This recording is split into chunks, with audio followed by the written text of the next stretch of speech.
had everything. A good job. A luxury apartment in London. Thousands of followers online. Money. Success. Freedom. But there was one person he had completely forgotten. His mother. For 10 years, he never visited her, never hugged her, never even answered most of her calls. Until one night, his phone rang at 2:17 a.m., and that single phone call changed his life forever. Adam moved to the UK when he was 19. His mother cried the day he left Pakistan. She stood at the airport holding his hand tightly, as if a mother's heart already knew. Distance changes people. Before he entered the gate, she whispered, "Better. Never forget your prayers. And never forget me." Adam smiled. "I'll call you every day, Mom." But life became busy. University, friends, parties, work, relationships. Days became weeks. Weeks became months. And slowly his mother's calls became annoying.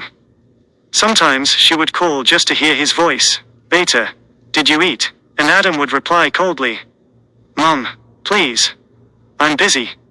Sometimes she waited all day for one message, but none came.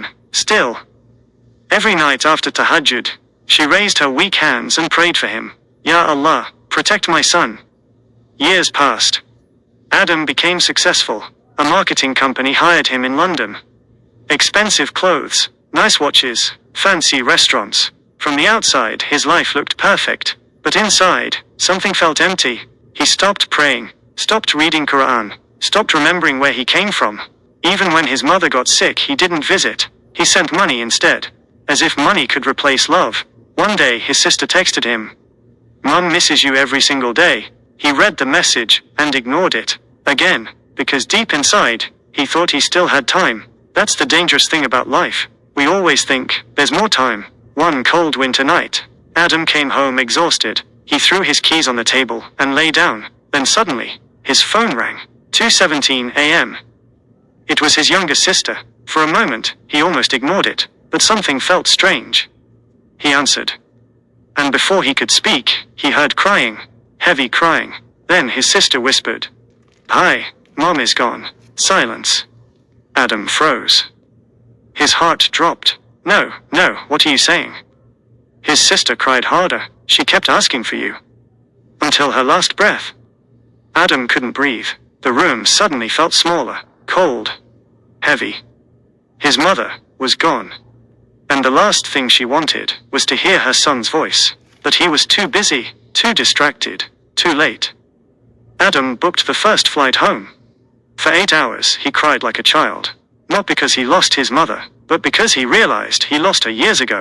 At the funeral, he saw her face one last time. Quiet, still, lifeless. And for the first time in 10 years, he held her hand again. But this time, it was cold. He broke down completely. "Mom, I'm sorry. I'm so sorry." But some apologies arrived too late. That night, he entered her room. Everything was simple. Old prayer mat, a small Quran, her glasses. And beside the bed, he found something that destroyed him, a notebook. Inside it, there were du'as written for him. Every single page said, "Ya Allah, keep my son happy. Ya Allah, forgive my son. Ya Allah, bring my son closer to you."